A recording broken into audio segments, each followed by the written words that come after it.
Dr. Shikha Sharma, the Japanese have forgotten how to make babies. We can teach them. We have the technology. Look at Russia, 40, United States, 38. Their demographic windows of opportunity are closing. Mr. Trump talks about looking inwards and enabling America to rise again. He is aware of what is happening. Uganda and Niger, 2 countries in Africa, the median age is 16. Now what they do the whole day, I have no idea. You should find out. Western Europe, median age 44. The Pope says Europe is an elderly and haggard continent.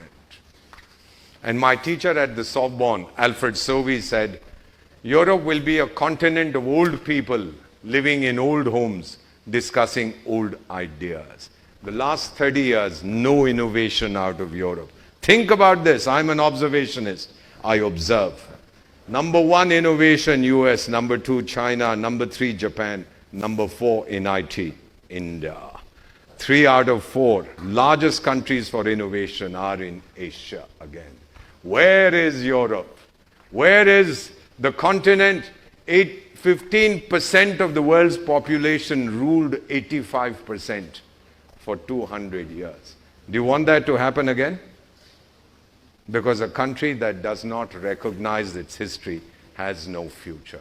And in India, we recognize our history. We made mistakes, so they came to rule over us. But never, never, never again. Is that a promise from you to me?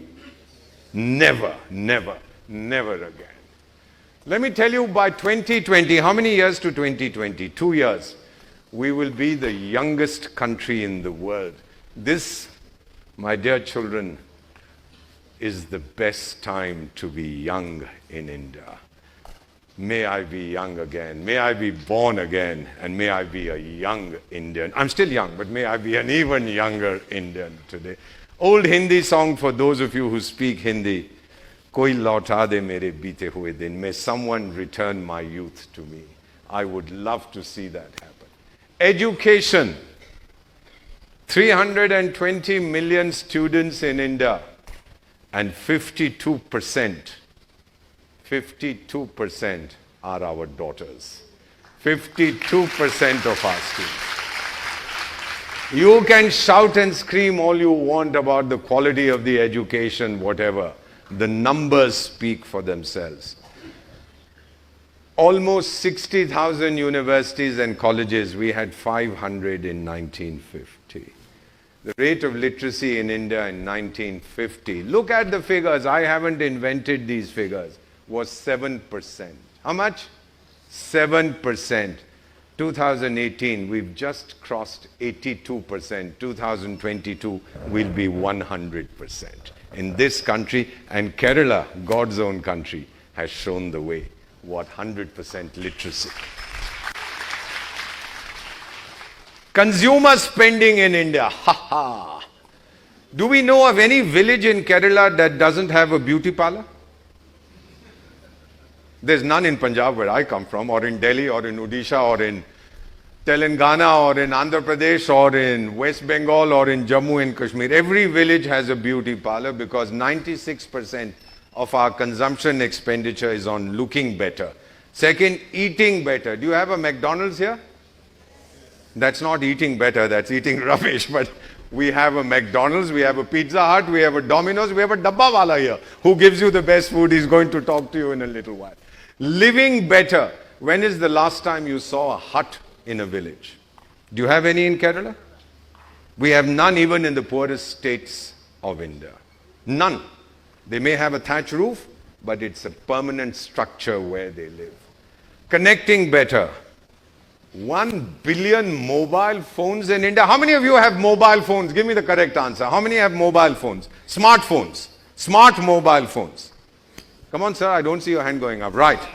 Now, put your hands down. How many of you, like me, have dumb mobile phones? Oh, I'm sorry. I shouldn't put up my hand. Everybody has smartphones. Nobody has a dumb phone. Do you know, according to the World Wealth Report, India's private wealth is $8.2 trillion. Trillion has 12 zeros. The 6th largest in the world. and then they say we are a poor country.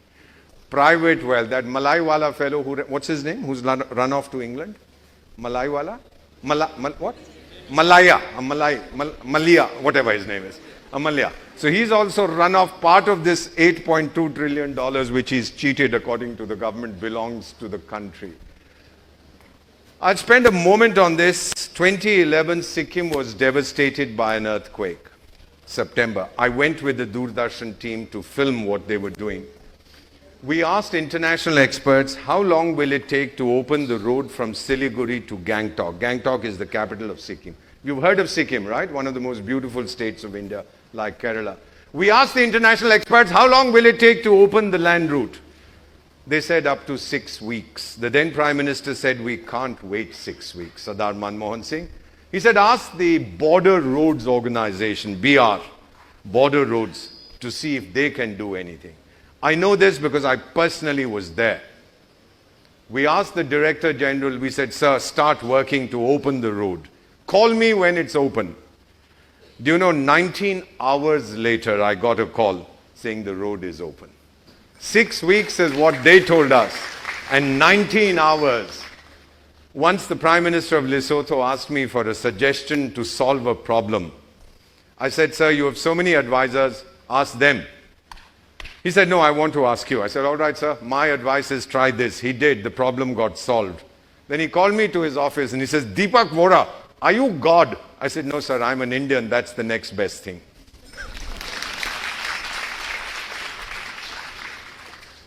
And that is the strength that we see in India. And I'll spend a minute for those of you who can see this picture. This young kid, 22 years. This is Sikkim. On the right of the slide is the Tista River.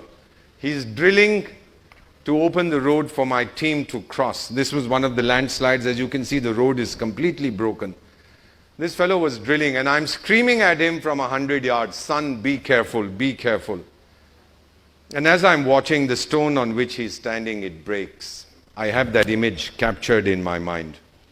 And I see him tumble 80 feet to his death. I rush down with my team. With my right hand, I push his brain back into his skull. I carried his body to his house. His mother was a 55-year-old Sikkimese woman. I told her, I said, look, sister, I'm sorry I brought your son's body. He was doing it for me. He was making a road for my team. So whatever money we are getting, we are giving it to you. I'll give you a compensation. The government will give you a huge compensation. Is there anything else we can do? She said, yes, sir, you're a special advisor. You have influence. Get my younger son a job. He's 20. He's finished his first degree. And I said, ma'am, your elder child you sacrificed for India. He died for India. What do you want me to do for your younger child? Your elder child was in border roads. Which civil organization shall I get your younger son a job? This daughter of India replies, get him a job in border roads so I can sacrifice him for India. Beta, I'm not Indian. That woman, that mother in Sikkim, she is a true mother of India. We will handle it ourselves. Cyclone Phylin in Odisha 2013. We did it. 2018, your floods, you've done it yourselves. In Yemen, we evacuated several thousand people. The Indian Army was the only one able to do it. We brought out some French nationals, sir, in July of 2015. I went to France in November for a reunion of my university.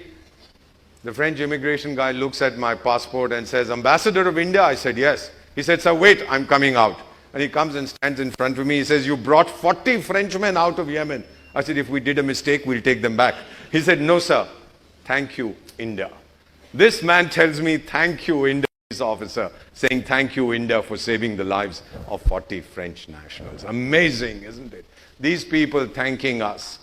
That's a lovely picture of Manmohan Singh ji when he was Prime Minister with Mrs. Gandhi. And in front of them is the British then Prime Minister David Cameron. This is a cartoon from The Economist magazine. And the British Prime Minister bowing in front of the Indian and saying, please give us some money. My country has no money. Please give us some money. I must have been having drinks when I saw this cartoon, but this is the reality that we are seeing today. The rise of people's direct action is the fourth mega trend in India. Media activism, judicial activism.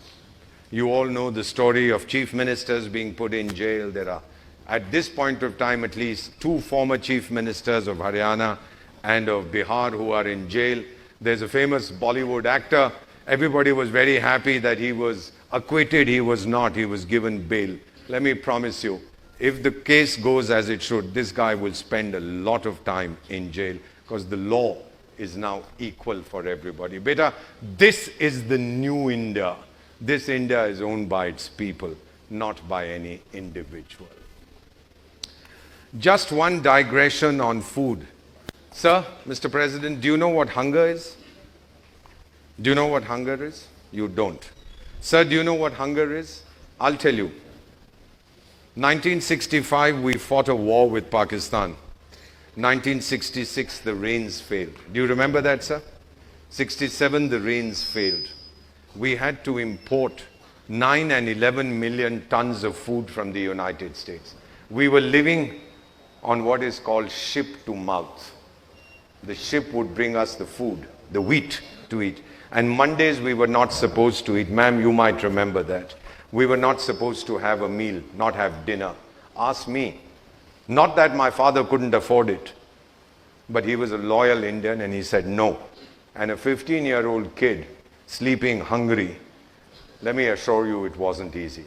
And this country that begged for food, and Mrs. Gandhi turned around and told her assistant, India will never beg for food again. This country that spread its hands and said, feed us, is in 2018 the second largest producer of food in the world. Your country. This is the mega trend we are seeing. This is the change we are seeing. India's consumer story, according to Goldman Sachs, will be shaped by people like you. We call you the Gen Z, born after 2000. People like you and I. Those fellows in the front row are all oldies. They don't know. But we have to shape the future of this country, and Goldman Sachs says this will be the world's most compelling story for the next 20 years. We can do it because we are Indians. 2015, Prime Minister said we will have 20 gigawatts. 1 gigawatt is 1 billion watts. We'll have 20 gigawatts of solar energy. We will have it by 2022. Announcement made in 2015. People said, you can't do it. We said, oh yeah, we'll show you. 4 years ahead of schedule, on 31st January 2018, we produced 21 gigawatts of solar energy. This is India's strength. People come to our hospitals. They see, we gave over 2 million medical visas last year. People coming for treatment. One of the presidents of Africa I'm privileged to serve came. When we treated him, repaired him, he said, can I see the bill? I said, no, sir. You're a guest of my government. Atiti Deva Baba. He said, no, I want to see the bill. We said, all right, see the bill. He saw it. He said, there's 1 zero missing. It can't be that cheap. I said, sir, we are Indians. We don't cheat our friends. We might cheat each other, but we don't cheat our guests from overseas. And he rubbed his eyes in disbelief and he said to me again, he said, Ambassador Deepak, that's why you are destined to be the best country in the universe. And I said, there's no doubt about that, Your Excellency. So what should you do as an Indian? Have faith and confidence in yourselves. Do not allow cynicism to affect you. And do you know, if you have to be scared, be afraid of fear. As we say in Hindi, darna hai to dar se daro. The great dictator Genghis Khan, my hero, said, if you are afraid, don't do it. But if you do it, then don't be afraid. That is India's philosophy. When we set our minds on something, and clap if you want to, my dear young lady, don't be afraid. Your national anthem, wo hai Bharat Bhagya Vidhata. We are his soldiers. We are not Indians because we live in India. Dr. Shikhar Sharma, we are Indians because India lives in us.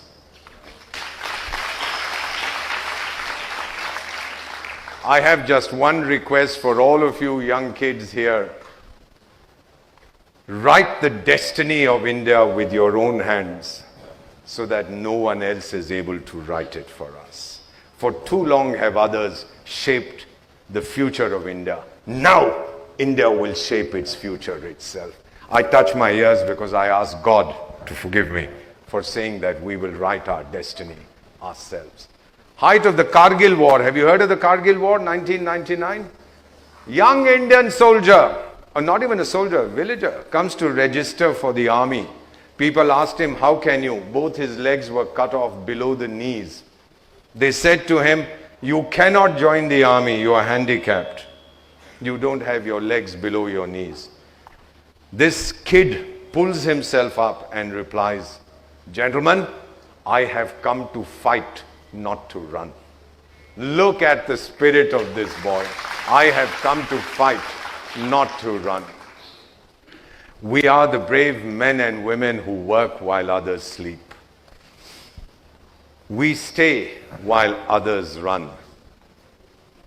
My dear sons and daughters, my dear colleagues, let us build India's pillars deep and lift them to the sun. Let's take India so high that whoever looks at us, he topples over. Do it for us, do it for yourselves, do it for the generations to come. Incredible India, chafing, churning, changing. Here's a book by an American diplomat, published this year. India, our time has come.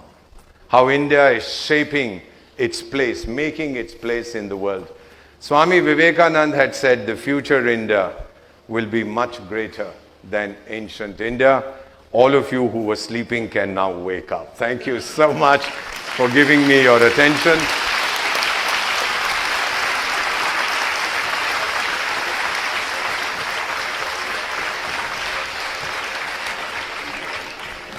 I can't hear you clap.